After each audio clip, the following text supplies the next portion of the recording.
The phone call came on a Tuesday evening. My mother's voice was apologetic but firm. There wouldn't be space for me at this year's family retreat in the Smoky Mountains. They'd had to downsize the rental.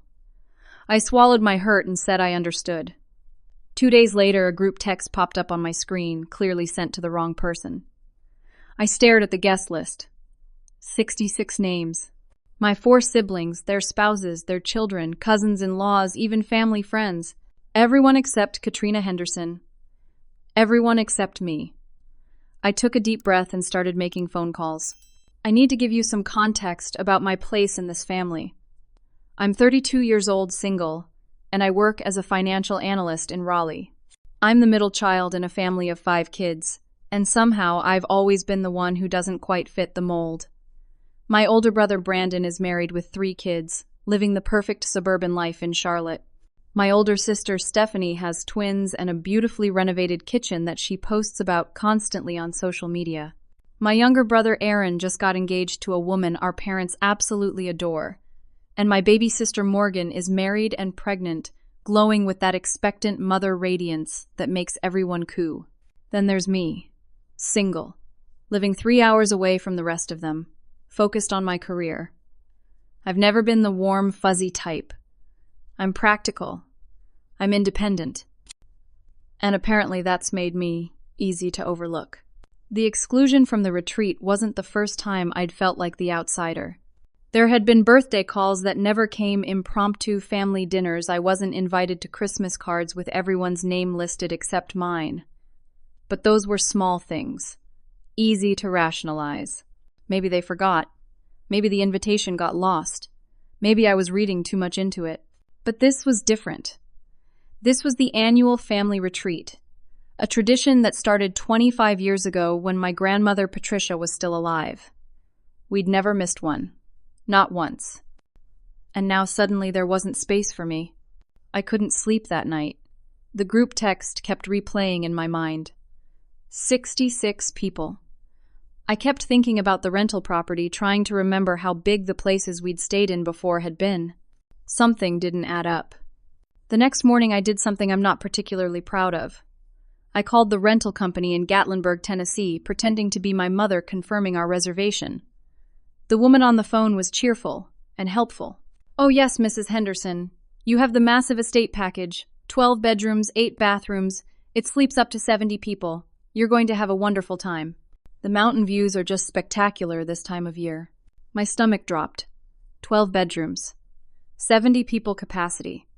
There was plenty of space. They'd lied to me. I sat at my kitchen table staring at my laptop screen, feeling something cold settle in my chest. Why would they lie? What was the real reason they didn't want me there? Then a thought occurred to me. The trust fund. My grandmother Patricia died 3 years ago.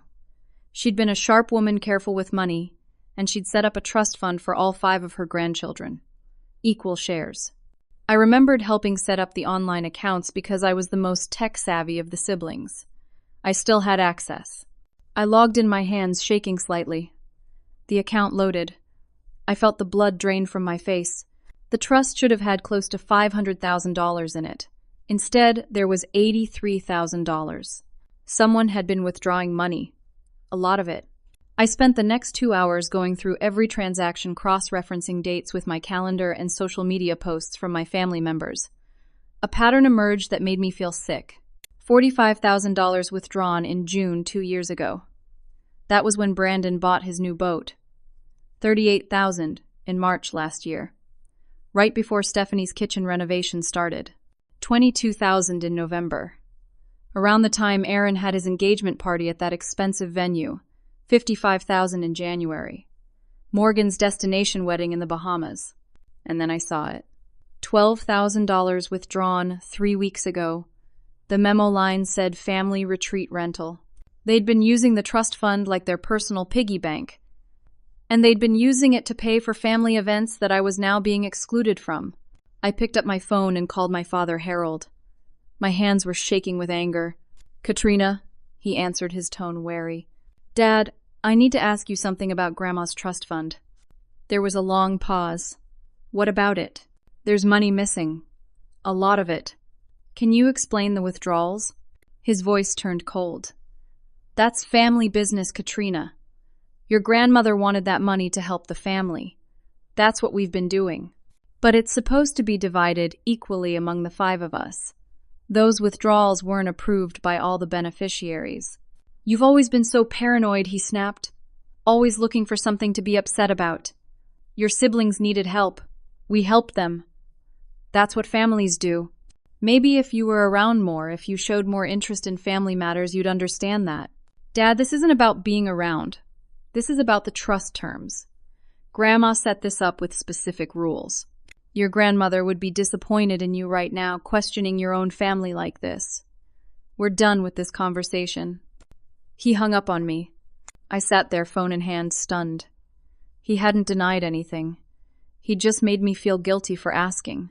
That evening, I got an email notification from the rental company. It was an automated message thanking me for being listed as an emergency contact on the reservation. The email included the full booking details and at the bottom a cancellation policy.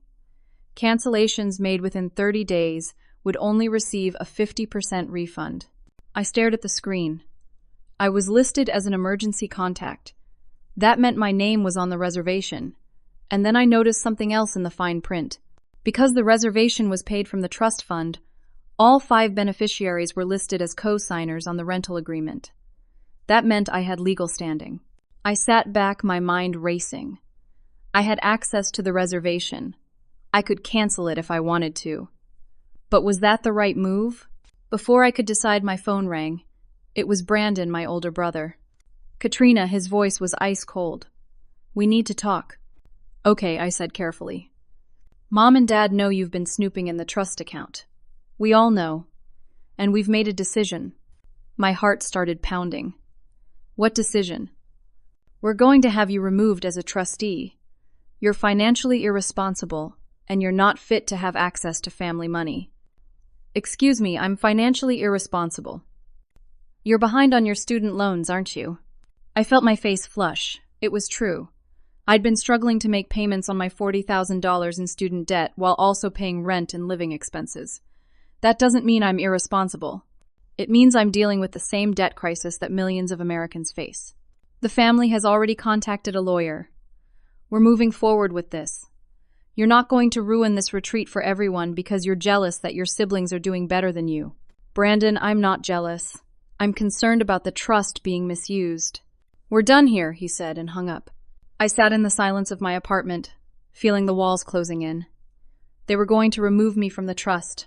They were going to paint me as unstable, irresponsible, jealous. And I was going to lose not just the money, but any remaining connection to my family. 2 days later, the certified letter arrived. The envelope was thick, official-looking. I signed for it with a shaking hand and sat down on my couch to open it. Whitmore and Associates, a law firm out of Charlotte. The letter was formal, cold, and devastating. It accused me of unauthorized access to family financial accounts. It questioned my mental stability. It formally requested my removal as a trust beneficiary due to demonstrated financial irresponsibility and concerning behavior patterns. The letter cited my student loan debt, my recent job change 6 months ago when I'd switched firms for better pay, and claimed I'd been harassing family members with inappropriate questions about private family matters. I read it 3 times, feeling more nauseous with each pass. I needed help. I called Grace Whitfield, a friend from college who practiced estate law. We'd kept in touch over the years, meeting for drinks occasionally when our schedules aligned. Grace, I need a lawyer, I said when she answered. It's about my family. We met at her office the next day. I brought everything. The trust documents, screenshots of the account showing all the withdrawals, the rental agreement with my name on it, the letter from Whitmore and Associates, my grandmother's death certificate, and the original trust paperwork. Grace spent an hour reviewing everything, making notes, occasionally muttering under her breath. Finally, she looked up at me. Katrina, this is pretty clear-cut. Your parents have been embezzling from the trust. The withdrawals violate the trust terms. They needed unanimous beneficiary approval for expenditures over $10,000, and they clearly didn't get that. So I'm right. You're absolutely right. But here's the thing. Proving it in court is going to be difficult and expensive. Family court battles are brutal. And even if you win, you're going to destroy whatever relationship you have left with these people. I don't think I have much of a relationship left to destroy, I said quietly. Grace nodded. Then we need to document everything. But Katrina, I want you to be prepared. This is going to get ugly. She had no idea how right she was. That afternoon, I noticed a post on social media from my sister Stephanie. It was vague but pointed. Sometimes family members cause drama and try to ruin special moments. Real family sticks together through the negativity. The post had 53 likes within an hour. The comments poured in. My Aunt Diane wrote, "Some people are just bitter and jealous." My cousin Marcus added, "Family means supporting each other, not tearing each other down." Another cousin, Lisa, chimed in with, "Sending you love. Don't let toxic people steal your joy." I wasn't named, but everyone knew who she was talking about. I watched as my entire extended family publicly sided against me without even knowing what was happening. I closed the app feeling sick. Grace called me that evening. "I've drafted a formal complaint. We're going to file with the North Carolina probate court requesting an immediate audit of the trust fund and a temporary freeze on all withdrawals. This is the nuclear option, Katrina. Once we file this, there's no going back." "Do it," I said. "File it." Within 72 hours, the court issued a temporary freeze on the trust account pending investigation. That meant the $12,000 payment for the retreat rental, which was scheduled to clear in 5 days, would bounce. The rental company would cancel the reservation. I thought I was taking control of the situation. I thought I was standing up for myself. I had no idea what was about to happen. My mother Linda was at the grocery store when she got the notice about the freeze on her phone. According to my brother Aaron, who called me later to scream at me, she had a full panic attack right there in the produce section. Her chest tightened. She couldn't breathe. An ambulance was called. She spent the night in the hospital. The doctors determined it was anxiety. Not a heart attack, but the damage was done. My phone exploded with messages. Brandon texted, "If Mom dies, it's on you." Stephanie sent, "You're dead to this family." Aaron wrote, "I hope you're happy destroying everything." Morgan's message simply said, "You're a selfish monster." But the worst was the voicemail from my father. I listened to it sitting on my bathroom floor at 2 a.m, tears streaming down my face. "Your mother and I gave you life." Harold's voice shook with rage and something that sounded like genuine pain. "We raised you. We fed you. We clothed you. We paid for your college education. And this is how you repay us. By trying to steal from your own siblings. The trust money went to help your brothers and sisters because they needed it. They have families. They have responsibilities. You were always fine on your own. You were always so independent, so cold. We tried to love you, Katrina. God knows we tried. But you made it impossible. You pushed everyone away, and now you're trying to punish us for it. Don't bother coming to the hospital. You're not welcome here. You're not welcome anywhere near this family." I played that message 3 times, sobbing harder each time. The words cut deeper than any legal document could. By morning, I'd been removed from the family group chat. I received an email that I'd been uninvited for my cousin Rebecca's wedding next month. Wait, no, not Rebecca. My cousin Jennifer's wedding. I'd been looking forward to it. Jennifer and I had been close growing up. Then my childhood best friend Taylor, who'd been friends with Stephanie for years, too blocked me on all social media without explanation. I was being systematically cut off from everyone I'd known my entire life. And all of it was happening because I dared to question what they were doing with money that was legally mine, too. I called Grace, my voice hoarse from crying. "Maybe I should drop this. Maybe it's not worth it." Katrina Grace said gently, "You have every legal right to do what you're doing. They're the ones who broke the law.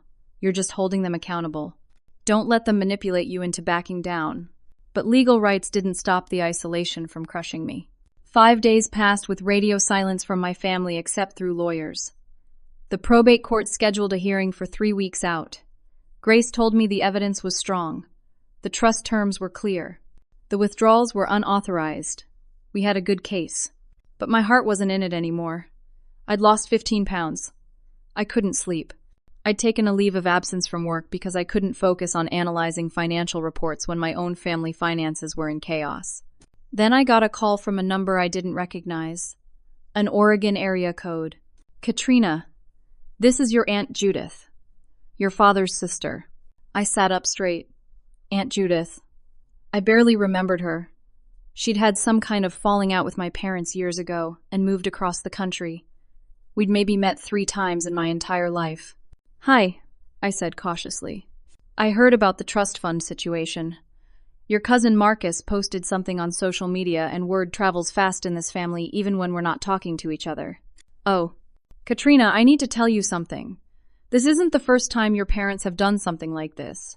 I listened as Judith explained that when my grandmother Patricia was alive, Linda and Harold had tried to manipulate her into giving them control of all her assets. They'd claimed they would manage everything fairly for all the grandchildren.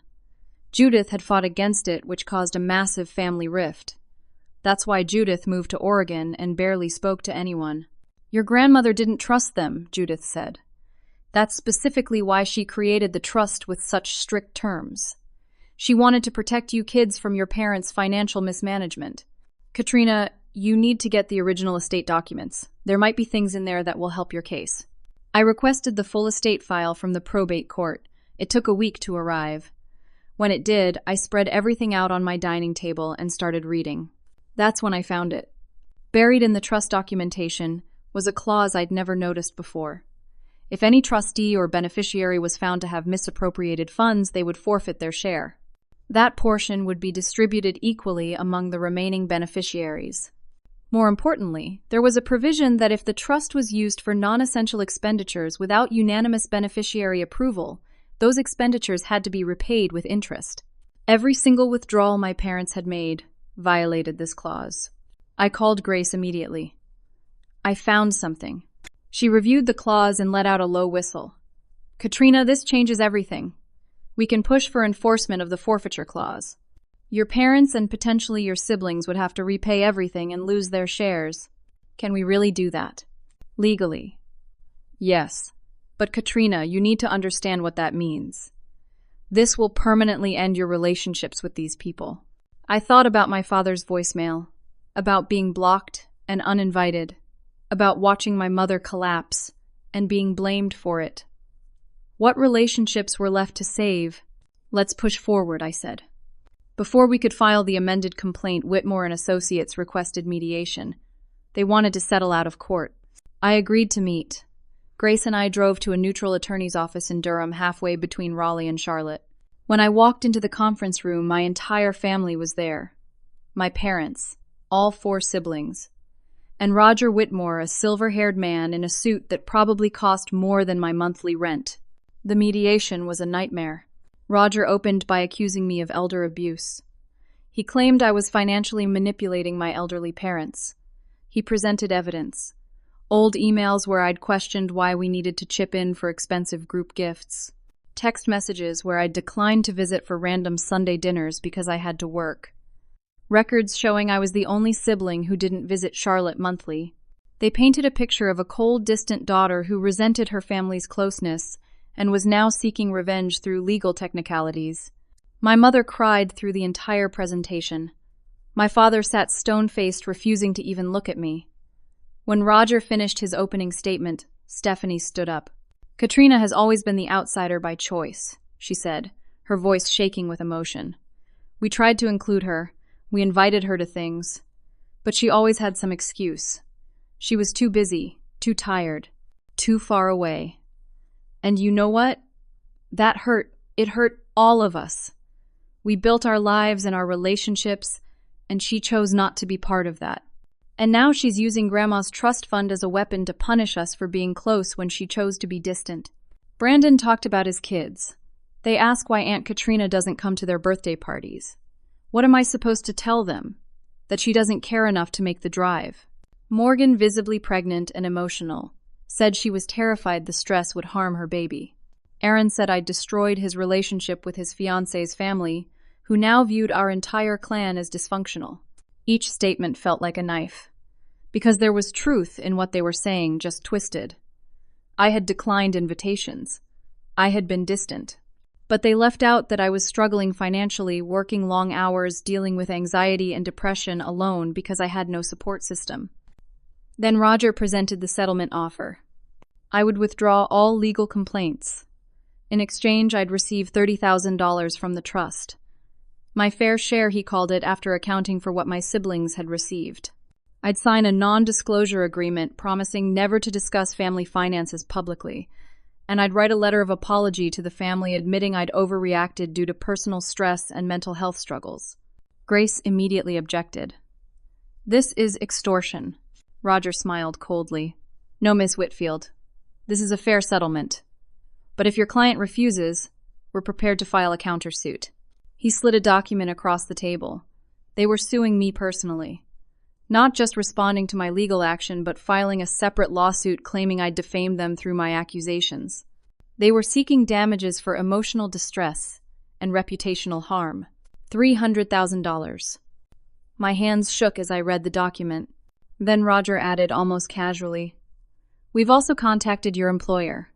Raised some questions about your professional judgment and ethical conduct given your involvement in this family dispute." My phone buzzed in my pocket.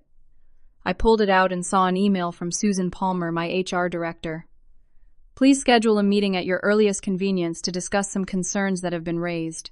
I looked up at my family. My mother was still crying. My father finally met my eyes, and there was nothing warm there. Just cold determination to win. Grace leaned over and whispered, "Don't decide now. We'll respond in 48 hours. We left the mediation, and I sat in Grace's car in the parking lot trying not to have a panic attack. "They're going after my job," I said. "I can't afford to lose my job." "They're bullying you," Grace said. "That's what this is. But Katrina, we have strong evidence. The forfeiture clause is clear. But do I have $60,000 to fight a countersuit? Do I have the emotional capacity to survive this getting even uglier?" Grace didn't answer. We both knew I didn't. The HR meeting happened the next morning. I sat across from Susan Palmer and my supervisor, Dennis Crawford, feeling like I was about to be fired.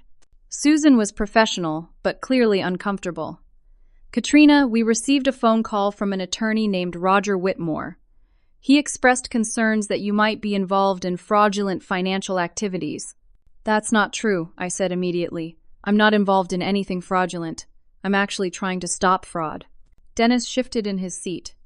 "He mentioned you're under investigation for financial impropriety. He suggested that someone under that kind of investigation perhaps shouldn't be handling client accounts." "I'm not under investigation.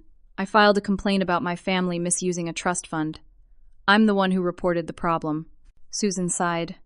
"Katrina, I want to believe you, but the company has to protect itself.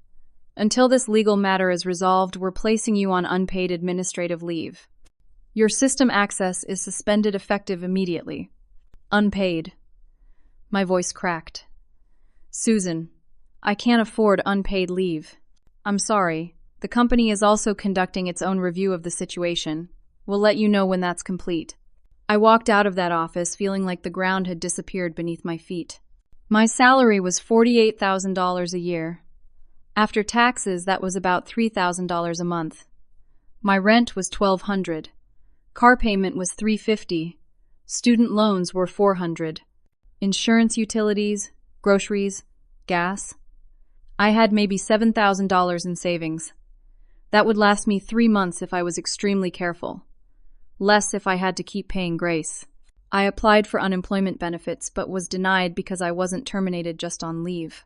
I started applying for temporary work, retail, restaurant hostess, administrative assistant, anything. But background checks were now showing pending legal action against me. 2 interviews got canceled when employers found out. Meanwhile, my family ramped up the pressure campaign. Aunt Diane called me crying. "Katrina, sweetie, I don't know what's going on with you and your parents, but you need to fix this. Family is everything. Don't throw it away over money." I tried to explain, but she talked over me. "Your mother is devastated. She's barely eating. This is killing her. Is that what you want?" My cousin Marcus showed up at my apartment one evening. I answered the door, surprised to see him. "Marcus, what are you doing here?" "I'm here to talk some sense into you. He pushed past me into my apartment without being invited. Katrina, you need to drop this lawsuit. You're tearing the family apart. They're the ones who stole from the trust fund. Stole. They helped your siblings. That's not stealing. That's being good parents. It's not their money to give away. Marcus got aggressive, stepping closer to me. You're going to lose everything. Your job, your reputation, all over what? Some money. Just take the $30,000 and move on with your life? Stop being stubborn. I asked him to leave. When he finally did, I installed a security camera on my front door. I was starting to feel unsafe. The social media attacks got worse. Stephanie created a private Facebook group called Supporting Linda and Harold. It had over 60 members. Screenshots leaked to me through an old friend showing posts that called me ungrateful, greedy, mentally unstable. One post from my Aunt Carol said, "Some people are just broken inside and they want everyone else to be miserable too." Someone created a fake Twitter account using my name and a slightly altered version of my profile photo. The account posted angry, bizarre rants about family betrayal. I reported it and got it taken down, but not before several of my professional contacts saw it. I got messages from old college friends asking if I was okay, if I needed help, what was going on with me. The damage was spreading beyond just my family. My professional reputation was being destroyed. Grace called with more bad news. The countersuit is solid. Roger Whitmore is a skilled litigator. If this goes to trial and we lose, you'll be financially ruined. Even if we win on the trust fund case, fighting the defamation suit could cost $60,000 to $80,000. I'd already paid Grace $12,000. I didn't have $60,000 more. I didn't have $6,000 more. I sat in my apartment staring at the settlement offer. $30,000. Sign the NDA. Admit I was wrong. Write a letter saying I'd overreacted because of personal stress and mental health issues. Let them win. Get my life back. Except, my life was already destroyed. Would signing this really fix anything? Or would I just be broke and humiliated instead of broke and fighting? I picked up a pen, my hand shaking. Before I could sign anything, my phone rang. Oregon area code. Aunt Judith. Katrina, I found something. In your grandmother's personal papers. I put the pen down. What did you find? Patricia kept journals. Detailed journals. I inherited them after she died. I've been going through them since we last talked. Katrina, your grandmother knew. She knew your parents would try this. Judith read me entries from my grandmother's final year. Patricia had written explicitly that she didn't trust Linda and Harold with money. She knew they favored some grandchildren over others. She created the trust with strict rules specifically to protect me. One entry dated 6 months before Patricia died. Said, "I'm leaving everything in a trust, so Katrina, my brightest grandchild, the one they overlook, will have protection. She'll need it. I fear they'll try to cheat her." I started crying listening to those words. My grandmother had seen me. She'd known. But Judith wasn't done.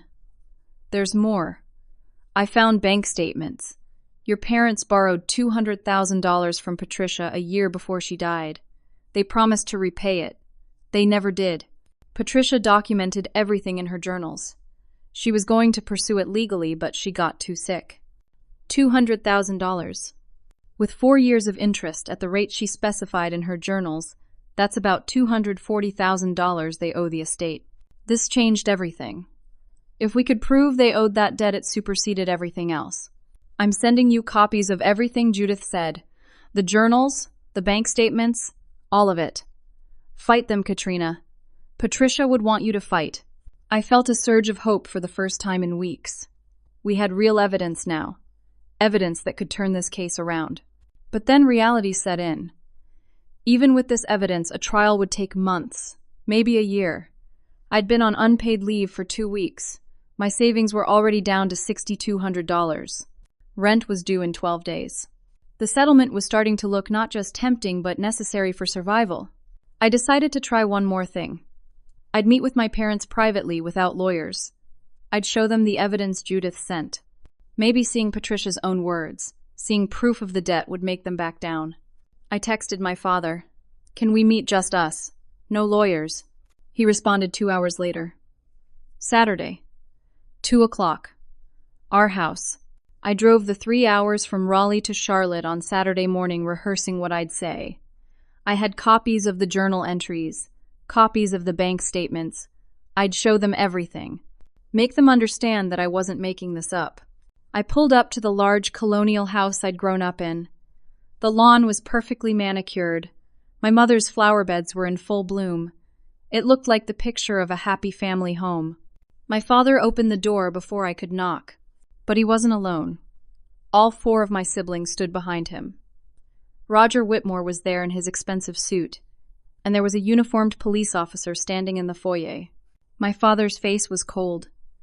"Officer, this is her. This is the woman who's been harassing us." Roger stepped forward holding papers. "Katrina Henderson, I'm serving you with a restraining order. You are not to contact any member of this family directly. All communication must go through legal counsel. You have 10 minutes to leave this property or you'll be arrested for trespassing." The police officer looked uncomfortable but nodded. "Ma'am, you need to leave." I stood frozen, unable to process what was happening. "Dad, I just wanted to talk." Stephanie's voice was sharp. "You're not welcome here. You're not family anymore." Morgan was filming me on her phone. Brandon smirked like he was enjoying this. My mother appeared from the kitchen leaning heavily on Aaron's arm. Her hair was disheveled. She looked like she'd aged 10 years. "How could you?" she whispered. "How could my own daughter do this to me?" The police officer touched my elbow gently. "Ma'am, please. Let's go to your car." I let him escort me out, feeling humiliated and shell-shocked. I sat in my car, my whole body shaking. A restraining order. I couldn't go near them. Couldn't show up to family events. Couldn't try to explain myself. I was legally cut off. My phone buzzed. An email from my landlord, Gary. "Katrina, I've received some concerning reports about legal troubles you're involved in. I'm going to exercise my right to terminate your month-to-month lease. You have 30 days to vacate." Someone had called my landlord. Someone from my family had deliberately tried to make me homeless. I sat in that car outside my childhood home and felt something inside me break. I moved into an extended stay motel off Interstate 40. It was all I could afford. $80 a night, which was cheaper than most apartments when you factored in that I didn't have first and last month's rent. Grace was still working on the case, but every court date got pushed back. Roger's firm filed motion after motion, procedural delays. The probate hearing was now scheduled for 10 weeks out instead of 3. I was in my 8th week without income. I'd sold my car to cover expenses, getting $4,000 for it. I was using rideshare apps to get anywhere I needed to go, which wasn't many places anymore. My student loan servicer sent a default notice. I was 3 months behind on payments. Collection agencies called daily. My credit score was tanking, and my body was falling apart from the stress. I had panic attacks multiple times a day. My heart would race. I couldn't catch my breath. I'd wake up at 3 in the morning with my chest tight, convinced I was dying. I lost more weight. 23 pounds total now. My clothes hung off me. I looked sick. When I video called with Grace, she was visibly worried. "Katrina, you need to take care of yourself. This isn't worth your health." "I'm fine," I lied. But I wasn't fine. Some days I could barely get out of bed. The motel room was depressing.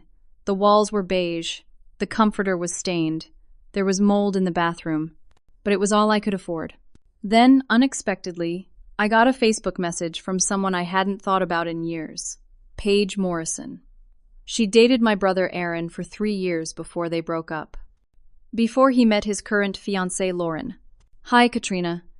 I heard about what's happening with your family through mutual friends. I have information you need to hear. Can we meet?" We met at a coffee shop in Greensboro, halfway between our locations. Paige looked older than I remembered, but she still had the same kind eyes. "Thank you for meeting me," I said. "What information do you have?" Paige stirred her coffee nervously. "When I dated Aaron, I was at your parents' house all the time, multiple dinners a week. I was close to Linda and Harold. They treated me like a daughter." "Okay. I overheard conversations. About you. About the trust fund." My stomach tightened. "What did they say?" They talked openly about how the trust money was wasted on you. Linda said you were too selfish and independent to appreciate family help. Harold agreed. They planned from the beginning to use the money for your siblings instead. They talked about cutting you out of the will entirely. I felt sick. Aaron heard this. Aaron participated in these conversations. He never defended you. He agreed with them. That's actually part of why I broke up with him.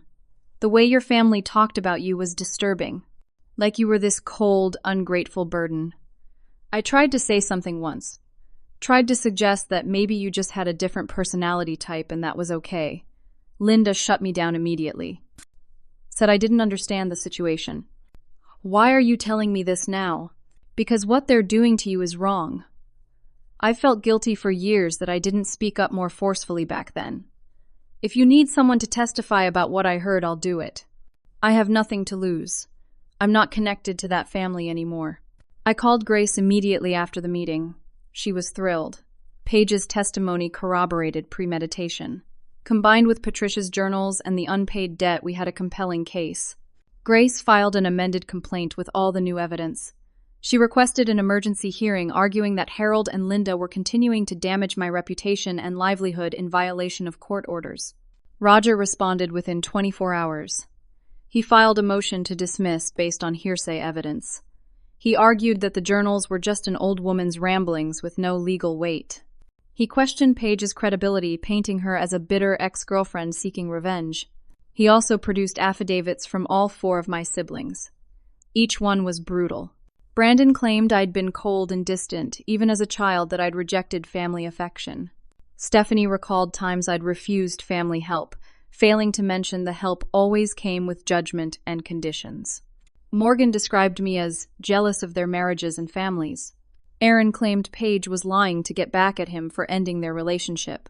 A lie. She'd broken up with him. The emergency hearing was scheduled. Because it involved fraud allegations, it was public record. A local newspaper picked up the story. Family Trust Fund Battle Turns Ugly, read the headline. The article quoted Roger extensively. It portrayed my parents as elderly victims being attacked by their vindictive daughter. I was barely mentioned except as the plaintiff who could not be reached for comment. Of course they couldn't reach me. The restraining order prevented me from speaking publicly about my family. The article included a photo of Linda and Harold outside the courthouse.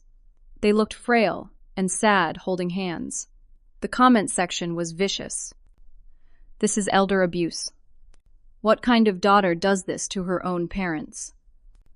She should be ashamed of herself. I stopped reading after the first 20 comments. They all said the same thing. The hearing was a disaster. Judge Sandra Kowalski was a stern woman in her 60s who seemed annoyed by the whole situation. Roger presented his case smoothly, arguing this was a simple matter of a jealous daughter trying to punish her successful siblings. He dismissed Patricia's journals as unreliable. He attacked Paige's credibility. He presented records showing my parents had paid $28,000 for my college tuition years ago, claiming they'd already been generous with me. When Grace presented evidence of the unpaid loan, Roger countered that it was a gift, not a loan. He claimed Patricia had forgiven it verbally before her death. No way to prove or disprove it. Judge Kowalski looked frustrated. This is a complex family matter that requires extensive testimony and evidence review. I'm ordering mediation again. The temporary freeze on the trust remains in place, but I'm not issuing sanctions against any party at this time. Walking out of the courthouse, I felt defeated. We'd shown them everything, and it hadn't mattered. That night, my phone rang. Unknown number. Katrina, it's Taylor. My childhood best friend. The one who'd blocked me. Taylor. My voice was flat. I need to tell you something. I've been feeling guilty. She confessed that Stephanie had asked her to spy on me, to report back on my emotional state, my finances, whether I could afford lawyers. Taylor had agreed, feeling loyalty to Stephanie after years of friendship. Taylor had told Stephanie everything, that I was struggling financially, that I was in therapy for anxiety. Stephanie had used that information to build the narrative that I was mentally unstable. I'm so sorry, Taylor said. I can't live with the guilt anymore. I wanted you to know the truth. She hung up before I could respond. I sat in my dingy motel room surrounded by legal documents and empty takeout containers and realized the full scope of the betrayal. Everyone had chosen sides. My parents, my siblings, extended family, friends, everyone. I was completely alone. My phone buzzed. Bank notification. Insufficient funds fee. My account was overdrawn. Another notification. My credit card payment had bounced. Another. My car insurance had lapsed. I had $900 left to my name. I opened my laptop to look at the settlement offer one more time. $30,000 would save me. I could start over, get a new apartment, pay off some debt, move on with my life. Then I saw something in the scanned journal pages Grace had sent over, an entry I'd missed before. Patricia had written, "I've hidden documentation of the loan in my safe deposit box at First National Bank account 4782B. I've listed Katrina as the secondary holder effective upon my death. She'll have access if she ever needs proof. I pray she never does." My hands started shaking.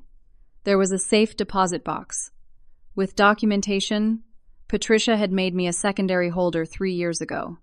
If I could access that box, if those documents were still there, it could change everything. But First National Bank was in Charlotte, 45 minutes from my parents' house. I had a restraining order. If they found out I was in Charlotte, I could be arrested. I had no car. A Greyhound bus ticket to Charlotte cost $38. Money I desperately needed for food. But this was my only shot, my last chance to prove I was right. I booked the ticket for the next morning. The bus ride from Raleigh to Charlotte took 4 hours with stops. I sat in the back watching North Carolina countryside roll past the grimy windows, trying not to think about all the ways this could go wrong. I arrived at the Charlotte station at 9:30 in the morning. I took public transit to downtown, navigating the light rail system I'd once known well but hadn't used in years. First National Bank was an imposing building with marble columns. I walked in with Patricia's account information written on a crumpled piece of paper and my driver's license. The banker who helped me was a middle-aged woman named Sandra. "I'd like to access the safe deposit box," I said, my voice shaking slightly. "I believe I'm listed as a secondary holder." The account belonged to Patricia Henderson. Sandra typed into her computer. There was a long pause that made my heart race. Then she nodded. "Yes, I see you listed here. The box is still active. The annual fee has been paid through an estate account. Let me take you back." I followed her into the vault, hardly believing this was working. The safe deposit box was small, about the size of a shoebox.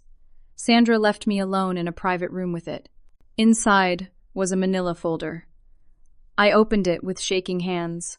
A notarized promissory note, signed by Harold James Henderson and Linda Marie Henderson, dated March 15th, 2021, promising to repay Patricia Eleanor Henderson the sum of $200,000 plus 4% annual interest to be repaid in full by March 15th, 2023.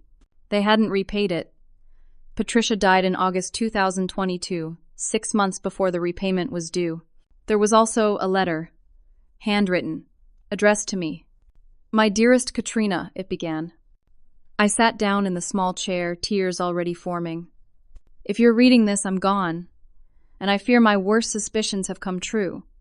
Your mother and father have always struggled with money, though they hide it well behind their nice house and expensive cars. They've always resented that you were the smart one, the independent one, the one who didn't need constant validation and support. They've tried to control you through guilt and isolation, and I've watched it break my heart. I see it so clearly. I see how they overlook you at family gatherings, how they forget your birthday but never miss your siblings, how they praise Brandon's mediocre sales job but dismiss your impressive career. I've tried to protect you by creating this trust, but I know Linda will find ways around it. She always does. This loan was my final test for them. I told them it was private, just between us. I said I wouldn't tell anyone, not even you kids. If they honored it after I was gone, paid back what they owed, I'd know I was wrong about them. I'd know they were capable of integrity even when no one was watching. But if they don't pay it back, if they try to pretend it never existed, then you'll have this proof. Use it, sweetheart. Fight for what's yours. Don't let them take your inheritance or your dignity or your grandmother's love. You were always my favorite, though I could never say it aloud. You have my spirit, my independence, my refusal to be controlled. I love you so much. Be strong. You're stronger than you know. All my love, Grandma Patricia. I sat in that small room and cried. Real deep sobs that came from a place of grief I hadn't accessed yet. Grief for my grandmother. Grief for the family I'd never really had. But also something else. Relief. Someone had seen me. Someone had believed in me. Someone had loved me. I took photos of every document with my phone. Then I called Grace. I found it, I said, my voice thick with tears. I found everything. The promissory note.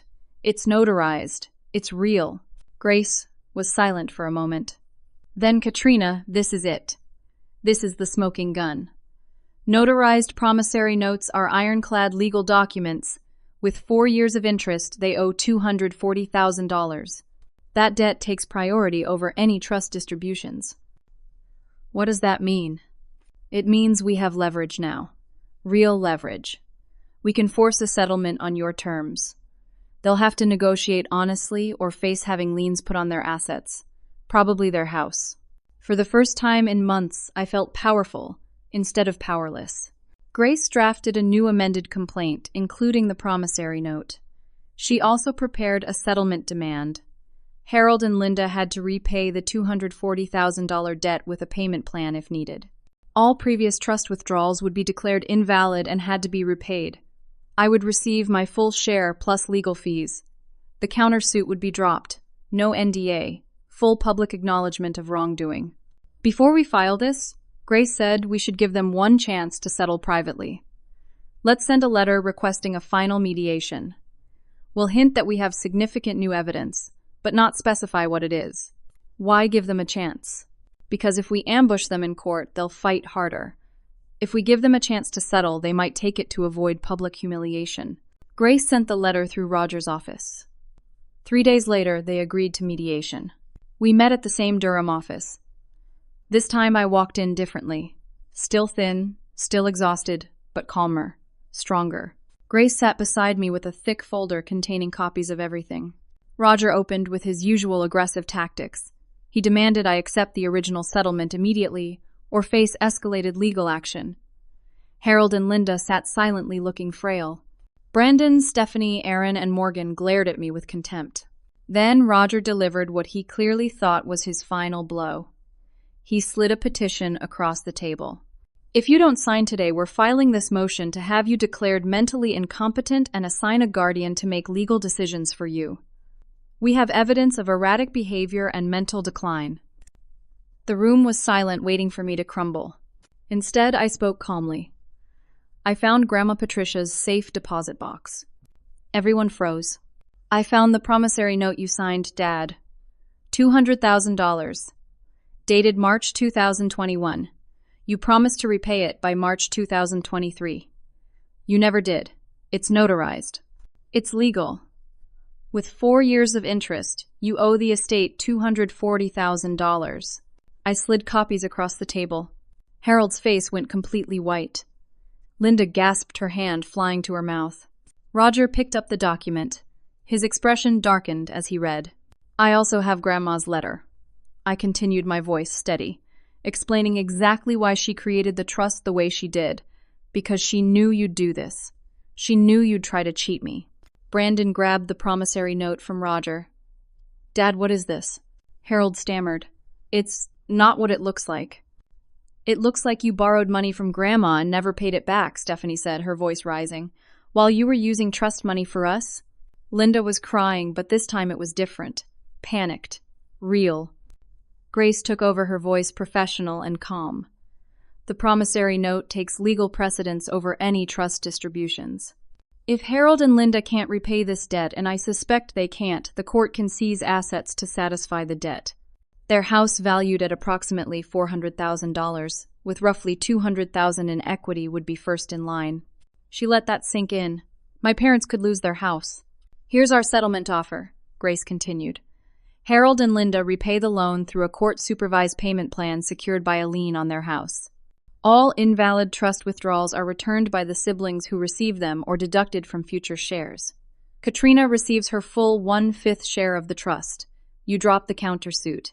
You issue a public apology for the defamation campaign. And you stay away from her.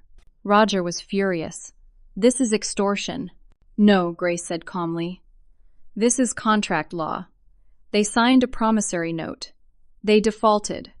We're enforcing it. The room erupted. Brandon turned on our parents. You took out a loan from Grandma and hid it from all of us, while using the trust fund like your personal checking account. Stephanie was crying. You made us attack Katrina. You turned us against her, and you were lying the whole time. Aaron looked sick. Morgan was shaking. Roger tried to regain control. Everyone needs to calm down. We should take a break. But Harold suddenly stood, his face red with rage. You want to destroy us. Fine. Take the house. Take everything. We're your parents, Katrina. We gave you life, and you're treating us like criminals. Linda grabbed his arm. Harold, please stop. But he was beyond reason. You were always ungrateful. Always cold. We tried to love you, but you were impossible. We gave everything to your siblings because they deserved it.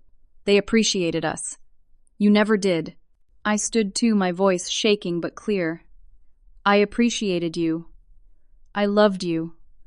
I tried so hard to be good enough for you. But you decided when I was a child that I wasn't worthy. And you punished me for it my entire life. This isn't about money anymore. This is about you finally being held accountable for what you've done. Silence filled the room. Brandon spoke quietly. Katrina, I didn't know. I swear. I didn't know about the loan. Stephanie nodded, tears streaming. They told us you were trying to steal from us. We believed them. Aaron looked at our parents. How could you lie to us like this? Morgan sobbed. We attacked our own sister for you. Roger sensed his clients fracturing. Let's take a break. Everyone calm down. But Harold made one final fatal mistake. He pointed at me, his hand shaking with rage. I wish you'd never been born. The words hung in the air like poison. Linda whispered Harold no. But the damage was done. Even Roger looked shocked. I looked at my father and felt something inside me finally break free from his control. I'm glad I know the truth now. I'm glad Grandma Patricia saw what you really are. I'm filing the amended complaint tomorrow. Let the court decide. I turned to leave. Brandon stood. Wait. Katrina, I'll testify. If you need someone to testify about what just happened, about what Dad said, about how they manipulated us, I'll do it. I'll tell the truth. Stefania nodded. Me too. Aaron stood. Me too. Morgan hesitated, then nodded. I stared at my siblings, shocked. Roger frantically tried to stop them. You'll incriminate yourselves. Brandon ignored him. I've had enough. This is wrong. What we did to you is wrong. Then the biggest shock of the day happened. Linda turned to Harold and slapped him across the face. Hard. Everyone froze. Linda's face twisted with fury and pain. You've destroyed our family. You and your pride and your lies. I told you to just give her the money. I told you years ago to stop favoring the others. But you wouldn't listen, and now look what you've done to us. She turned to me, tears pouring down her face. I'm sorry. I'm so sorry. I failed you as a mother. I let him convince me you didn't need us. But you did need us. You needed us, and we weren't there. I'm sorry. Linda collapsed into a chair, sobbing uncontrollably. Harold stood frozen, his face, pale, the red mark of Linda's hand visible on his cheek. The mediation was over. Everyone left in stunned, heavy silence. 3 days after that explosive mediation, Grace received a call from Roger Whitmore. They wanted to settle. The terms were almost exactly what we'd demanded. Harold and Linda would repay the $240,000 loan through a lien on their house with monthly payments over 10 years. All trust withdrawals for my siblings would be declared invalid. Each sibling would have those amounts deducted from any future inheritance. I would receive my full 1/5 share of the current trust, which came to $96,000 after the loan debt was accounted for. The countersuit would be dropped. Harold and Linda would issue a written statement acknowledging they mismanaged the trust and apologizing for their actions. The restraining order would be lifted. The settlement was formalized in probate court 2 weeks later. Judge Kowalski reviewed everything. The promissory note, Patricia's letter, the full accounting of trust withdrawals. She looked at Harold and Linda over her reading glasses. You were entrusted with your mother's final wishes, and you violated that trust in the worst possible way. You manipulated your children, damaged your family, and attempted to deprive your daughter of her rightful inheritance. The court hopes this serves as a lesson that family bonds must be built on honesty and integrity, not manipulation and control. She approved the settlement and ordered quarterly reports to ensure my parents complied with the payment plan. I walked out of that courthouse feeling like I could breathe for the first time in 6 months. The $96,000 hit my account a week later. I sat staring at the balance on my phone, hardly believing it was real. First, I paid off my student loans. All $32,000 of them. Gone. The weight I'd been carrying for a decade eliminated in a single transaction. Then I paid Grace's legal fees in full. $18,000. She'd worked at a reduced rate because we were friends, but she'd still put in over 100 hours on my case. She deserved every penny. I put down a deposit on a small but nice apartment in Raleigh. First month, last month security deposit, $4,000. A real apartment with clean walls and no mold in windows that actually opened. I bought a used car. Nothing fancy but reliable. A 5-year-old Honda with 70,000 miles, $12,000. I put $20,000 into a savings account, an emergency fund, something I'd never had before. The last $10,000 I donated to a legal aid nonprofit that helps people fighting family court battles who can't afford attorneys. I made the donation in Patricia's name. It felt right, honoring her memory by helping other people in situations like mine. With the legal case resolved and the settlement on public record showing I'd been vindicated, I contacted my former employer. I sent Susan Palmer the court documents, the settlement agreement, everything. She called me the next day. Katrina, I owe you an apology. We should have given you more benefit of the doubt. We'd like to offer you your position back with back pay for the time you were on leave. I considered it, but I realized I didn't want to go back. That whole experience had changed me. I wasn't the same person who'd worked there before. Thank you, but I'm going to decline, I said. I think I need a fresh start. 2 weeks later, I accepted a position at a different firm that had recruited me based on my reputation before the family drama. They'd done their due diligence, seen the court records, and understood what had really happened. The new job paid $58,000, $10,000 more than my previous position. I started work feeling like I was finally building the life I deserved. My siblings reached out each separately. The conversations were hard, emotional, raw. Brandon called first. I should have questioned what they were telling us about you. You're my sister. I should have talked to you directly instead of believing their version without hearing yours. I'm sorry. Stephanie sent a long email. I was so caught up in their narrative that I never stopped to think critically about it. I said horrible things about you online. I turned people against you. I'm ashamed of myself. I don't expect forgiveness, but I want you to know I'm sorry. Aaron met me for coffee. I was scared of being excluded like you were, so I went along with everything. That was cowardice. I'm sorry. Morgan came to my new apartment. She was holding her newborn daughter. I named her Patricia after Grandma. And I want to ask you something. Will you be her godmother? If something happens to me and my husband, I want you to be the one who raises her. You're the strongest, most principled person I know. You fought for what was right even when it cost you everything. That's who I want raising my daughter. I cried and said yes. We weren't back to normal. We might never be normal. But we were slowly rebuilding. Limited contact at first, occasional texts, coffee once a month. No big family gatherings yet. I needed time, and they respected that. My mother sent letters. Long, heartfelt letters, where she worked through her own issues in therapy. She admitted she'd internalized my father's view that I didn't need them because I was self-sufficient. She'd mistaken independence for coldness. She was devastated by what she'd done and was working to understand her own behavior. I wrote back, I appreciate your apology and your willingness to do the hard work of therapy. I need space right now. Maybe someday we can have a relationship, but it will be different. It has to be based on honesty and respect. My father sent one brief email. I'm sorry things went the way they did. I hope you're well. That was it. No real acknowledgement of what he'd done. No genuine remorse. Just a perfunctory apology that felt obligatory. I didn't respond. I realized my father might never truly understand or own his actions. That was painful, but I was learning to accept it. A year passed. A year of therapy, of rebuilding, of learning to trust people again. A year of actually enjoying my life for the first time in memory. Then Brandon texted me. I'm organizing the annual family retreat. Not mom and dad. Just us siblings, our spouses, the kids. Blue Ridge Mountains. Would you come? It's not a family retreat without you. I thought about it for a week. It was scary. But I realized I wanted to try. I texted back. Okay, but I'm bringing Grace, my lawyer, my friend. Grace laughed when I invited her. A family retreat. After everything, are you sure? I'm sure.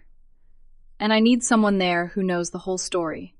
Someone who'll support me if it gets hard. She agreed to come. The retreat was awkward at first.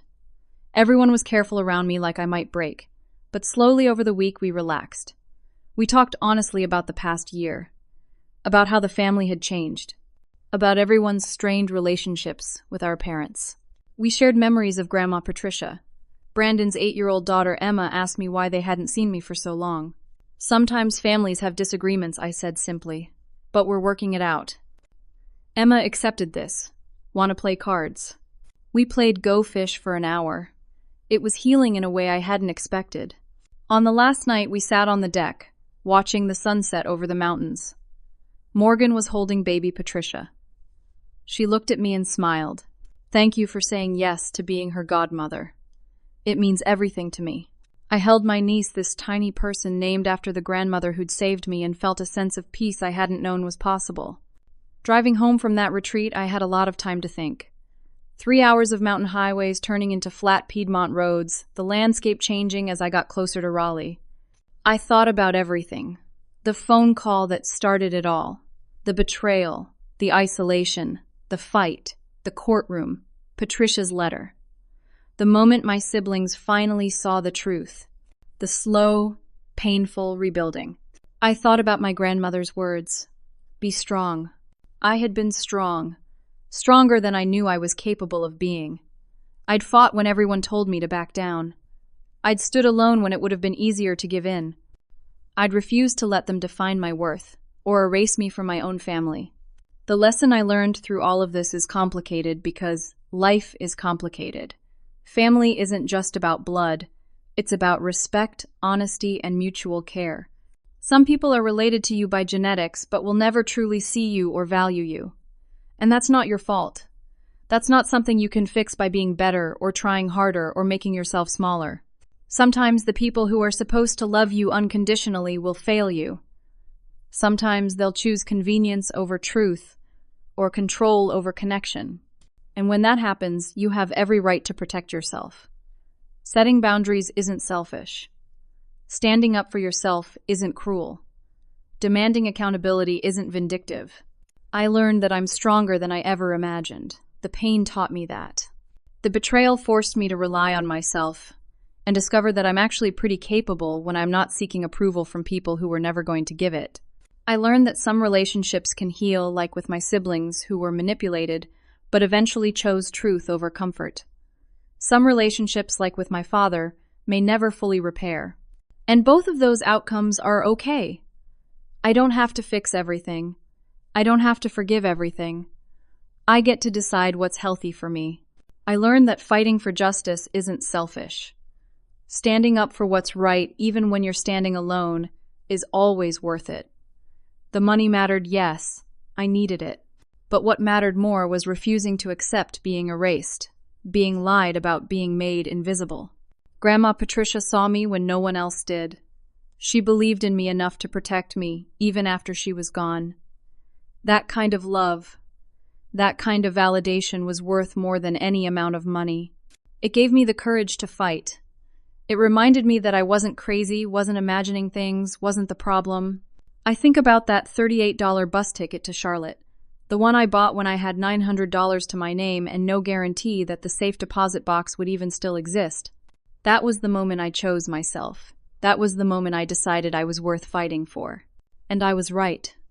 I pulled into the parking lot of my apartment building as the sun was setting. I looked up at my home, my space, paid for with money that was rightfully mine in a life I'd built on my own terms. I'm not the overlooked middle child anymore. I'm Katrina Henderson, a woman who fought for her inheritance, her dignity, and her truth. A woman who learned she's capable of surviving things she never thought she could survive. A woman who knows her worth now, finally, deeply.